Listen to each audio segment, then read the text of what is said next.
Hello everyone, मेरा नाम प्रांशु है और मेरे साथ है mister Gaurav Jain, an experience real estate adviser and a consultant जिनको अराउंड 17 साल हो गए रियल एस्टेट इंडस्ट्री। तो सबसे पहले sir thank you so much for spending some time and connecting with us. तो सर आपको जैसे 17 साल हो गए रियल एस्टेट करते हुए, तो अगर कोई फर्स्ट टाइम बायर है जो फरीदाबाद में इन्वेस्ट करना चाहता है, तो उस आपके हिसाब से कौन सी टॉप 3 प्रॉपर्टीज है या टॉप 3 मतलब टिप्स है जो आप उनको शेयर करना चाहेंगे? फरीदाबाद में जो टॉप 3 प्रॉपर्टी जैसा आप बात कर रहे हैं, फरीदाबाद आरपीएस है, ओमेक्स है, बीपीटीपी है। रहने के लिए, इन्वेस्टमेंट के लिए बहुत ही अच्छी चीज़ है। इसमें आपके प्लॉट्स हैं, रेजिडेंशियल फ्लैट्स हैं, शॉप्स हैं, कमर्शियल है काफ़ी। तो फरीदाबाद में जो फरीदाबाद को खूबसूरती इन्होंने बनाया है। तो सर जैसे हम बात करें आरपीएस, ओमैक्स और बीपीटीपी, जैसे आप बाकी और भी हैं, हाँ, इन 3 के ऊपर ही अगर हम बात करें, तो जैसे सपोज कीजिए सर कोई दिल्ली में, गुड़गांव में, नोएडा में या फिर फरीदाबाद में एनआईटी साइड अगर कोई रह रहा हो, हाँ, तो उनके लिए greater Faridabad is a better option than NIT. बिल्कुल है। ग्रेटर फरीदाबाद नए फीचर्स हैं, रोडें चौड़ी हैं, खुली हैं, एनवायरनमेंट है अच्छा, खुलापन है, साफ़ सफाई अच्छी है, डेवलपमेंट हो रही है। एज़ कम्पेयर टू हम एनआईटी एरिया को देखें या जो हमारे पुराने सेक्टर्स को देखें, कंपैरेटिवली उन सेक्टर से बेटर है कि जो यहाँ डेवलपमेंट हो रही है। नए बिल्डर साथ जुड़े हैं, नई एमिनिटीज़ हैं साथ में, जो हम पहले सेक्टरों में, नौकर घरों में, मोहल्लों में नहीं देख पाए, वो यहाँ हमको सारी फैसिलिटी मिल रही है। तो सर जैसे हम डेवलपमेंट की बात करते हैं, तो आप जैसे 17 ईयर्स से आप रियल एस्टेट में हैं, तो ग्रेटर फरीदाबाद कब बना ग्रेटर फरीदाबाद? मतलब देखा जब मैंने देखा था तो ये गाँव था, हाँ, और सुनते थे हम भी कि बनेगा, बट वो आज हम देख रहे हैं कि जो सुनते थे वो सच हो रहा है कि बन रहा है। आज वही ब्रिज बन रहे हैं, रोडें बन रही हैं, डेवलपमेंट हो रही है, नए प्रोजेक्ट्स आ रहे हैं, हाई राइजेस आ रहे हैं। एक टाइम पर होता था कि हाई राइज आ रहा है, आज आता है कि लग्जरी, सुपर लग्जरी भी आ रहा है। तो डेवलपमेंट हो रही है। जो कहते थे कि सुनते थे कि वो हो भी रहा है, दिख भी रहा है। तो सर लास्ट 15 साल से अगर हम कंपेयर करें, 2025 चल रहा है, 2010 की अगर हम बात करें, 10 से लेकर 25 तक कितने ऐसे लोग हैं जो ग्रेटर फरीदाबाद में मूव इन हुए हैं और रह रहे होंगे? करना भैया, ये मतलब आई वांट टू से द वॉल्यूम, कितना वॉल्यूम बढ़ रहा है? ऐसा नहीं कह सकते ना आप। जैसे और अभी तो 30% और भी होनी है, और भी ज़्यादा होनी है। अब तो नए सेक्टर्स आ रहे हैं, जो 2031 के प्लान में हमारे सेक्टर्स हैं, जो नई डेवलपमेंट है वो भी आनी है। कौन से नए सेक्टर्स आ रहे हैं सर? 97 है, 98 है, 99 है, उधर 102 सेक्टर्स हैं, अब 123 है, मंशा ग्रुप करके आया है।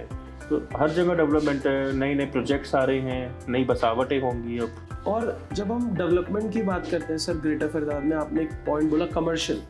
आई थिंक अगर कभी भी किसी शहर का डेवलपमेंट हो तो कमर्शियल होना बहुत जरूरी है। बिल्कुल है। सो कमर्शियल पॉइंट ऑफ व्यू से क्या डेवलपमेंट हुई है सर यहाँ? आज यहाँ आप सबसे पहले तो हम यही बात करते हैं कि जिस ऑफिस में हम बैठे, सेक्टर 79 ओमेक्स वर्ल्ड स्वीट, सबसे बड़ा कमर्शियल यहाँ है, जो पूरे आपको नहर पार, फरीदाबाद, एनआईटी एरिया हो गया, कहीं नहीं मिलेगा। जो चीज़ आज से पहले थी नहीं कभी।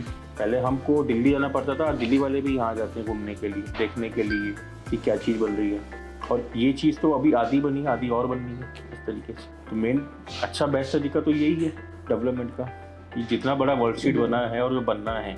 And I think sir BPTP का भी जो ये आपका 81 में है, ये तो सारा कमर्शियल बन रहा है। और कमर्शियल का जो बन रहा है, उनकी जो बनावट है वो देखो आप, जो शॉप के साइजेस हैं, ऑफिस के साइजेस हैं, बहुत ही अच्छे साइजेस बना करके। डिस्ट्रिक्ट वॉक है जैसे, डिस्ट्रिक्ट वॉक है आपका। एंड सर एक ग्रेटर फरीदाबाद में एक और चीज़ काफ़ी लोग जानना चाहते हैं, that is the affordable. I think अगर फरीदाबाद में जो अफोर्डेबल आया वो ग्रेटर फरीदाबाद से स्टार्ट हुआ, तो उसके बारे में सर आपका? अफोर्डेबल देखो, अफोर्डेबल एक नाम ही जब अफोर्डेबल दे रहे तो अफोर्डेबल है, बट अफोर्डेबल भी सरकार की योजना थी जिसको दीनदयाल योजना बोलते हैं। उसमें अंदर जो बंदा अफोर्ड कर सकता है, अफोर्ड का मतलब ही अफोर्डेबल है, तो अफोर्ड के लिए है, बट वो चलता बहुत अच्छा है। आज उसमें देखा जाए तो कि अगर अफोर्डेबल आया था तो अफोर्डेबल आज वैल्यूबल है। ऑक्यूपेंसी उसमें भी है, ट्रांजेक्शन हैं, सेल परचेज है, डिमांड्स हैं। हर 6 महीने में एक नया अफोर्डेबल आता है जो सारा सेल होता है। रेंटल भी है, उसके कमर्शियल्स भी हैं। तो सर ग्रेटर फरीदाबाद में अफोर्डेबल में आप किसी पर्टिकुलर? एडोर है, एडोर बहुत अच्छा है, इस टाइम पे हाई राइज हैं उसके। ओके। एंड सर अगर एक इंसान, जैसे अगर कोई भी वीडियो देख रहा है, अगर वो फरीदाबाद में लेट्स सपोज एनआईटी सेक्टर्स में रह रहा है, तो अगर हम उसे 3 ऑप्शन दे, लाइक नीचे से ऊपर, अब आपको सुन रहा है, हमें सुन रहा है, तो कुछ तो उसको भी हम वैल्यू दें।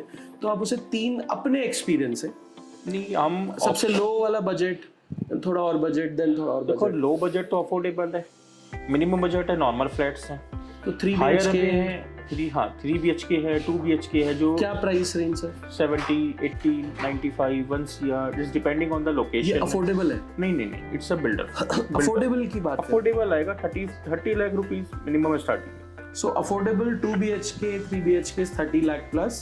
Then if we move to luxury, I'm sorry, apartments, वो आपका 90 lakhs, 90 lakhs, 1 CR, 1 plus, तो वो सॉरी काट देना इसको भाई, इसको तो हम आपको वो लिमिट ही नहीं कर सकते इस चीज़ के लिए। उसके बाद अपने रेजिडेंशियल रेंट्स हैं, हमारी BPTP की रेजिडेंशियल रेंट्स हैं जो 250 गज, 350 गज, 500 गज से चालू हो जाती हैं, which is cost comes around 3 CR, 3.5 CR। तो फ्लोर या फिर फ्लैट?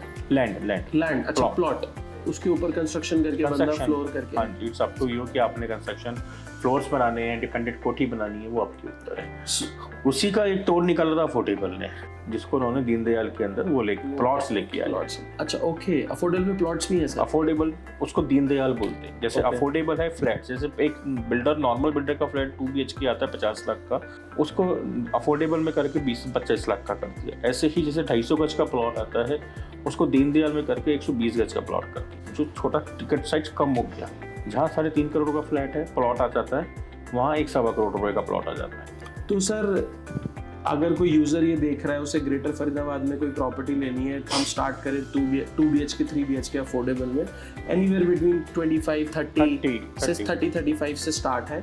अगर हम थोड़ा सा हाई हैंड मूव करते हैं, 70-80, semi luxury kind of stuff, 70-80, और अगर हम लग्जरी मूव करते हैं तो is about 1 to 2.5 like that. We also have penthouses in Greater Faridabad. There is a villas also, right. और जैसे अगर हम प्लॉट्स की बात करते हैं तो अफोर्डेबल से लेकर लग्जरी आपके प्लॉट्स अवेलेबल, जिनका price range sir anywhere between I think 2 crore से मोटा जितना एरिया में, इतना बड़ा एरिया, आई थिंक 30 लाख से 3 करोड़ का अगर किसी के पास बजट है, he can buy a very decent property in Greater Faridabad. So if anyone is looking to invest or to move here, I think that's the cost that you have to spend to move to Greater Faridabad. And definitely connect with Gaurav Jain. Thank you for that support. You can call on his number which is there in the description below. And sir, finally to conclude, आपके हिसाब से आज हम greater Faridabad की बात करें, आप भी यहीं पे ही रहते हैं सर, कोई 3-4 चीज़ें या फॉर इन्वेस्टर्स या फिर जो लोगों को नहीं पता, आप शेयर करना चाहें अपने एक्सपीरियंस है रियल एस्टेट एंगल से? मैं ये कहना चाहूँगा कि अगर इन्वेस्टमेंट करनी है तो आज हमारे पास प्लॉट्स हैं, जो नए सेक्टर्स हमारे डेवलप हो रहे हैं 97-98 में, वहाँ इन्वेस्टमेंट कर सकते हैं। पलवल में आज बिल्डर थोड़ा सा दूर की तरफ भी जा रहे हैं, जैसे RPS आज पलवल में जा रहा है, पलवल में इन्वेस्टमेंट कर सकते हैं, तो फ्यूचर में बहुत अच्छा उनको इम्प्रूवमेंट मिलेगा। So first for Greater Faridabad is investment. That's what sir रहने say. के लिए इन्वेस्टमेंट के लिए रहने बहुत के अच्छा लिए, और है। रहने के लिए सर कुछ पॉइंट्स आप शेयर करना चाहें? किस प्रकार के पॉइंट्स? लाइक कनेक्टिविटी अच्छी है, एमिनिटीज सभी अच्छी है, कम्युनिटी है, कनेक्टिविटी अच्छी है, माहौल बहुत अच्छा है अपना। सोसाइटीज़ में रहेंगे तो कम्युनिटी सारी फैसिलिटी मिलेंगी जो एक इंडिपेंडेंट हाउस में या घर में नहीं मिल पाती हैं। 24/7 पावर बैकअप है, क्लब है, सिक्योरिटी है, लिफ्ट्स हैं, क्लीनिंग है, पार्किंग सेपरेट पार्किंग मिलती है। And I think the huge Omax World Street, which is itself kind of a milestone in Greater Faridabad. So I think thank you so much. Thank you, sir, for your time, and it was a great discussion to learn about Greater Faridabad real estate. And if any one of you have any questions regards to plot, apartment, luxury, affordable in the region of Greater Faridabad, please be free to connect with Gaurav Jain, and he would love to bring value to your life. thank you. Thank you so much.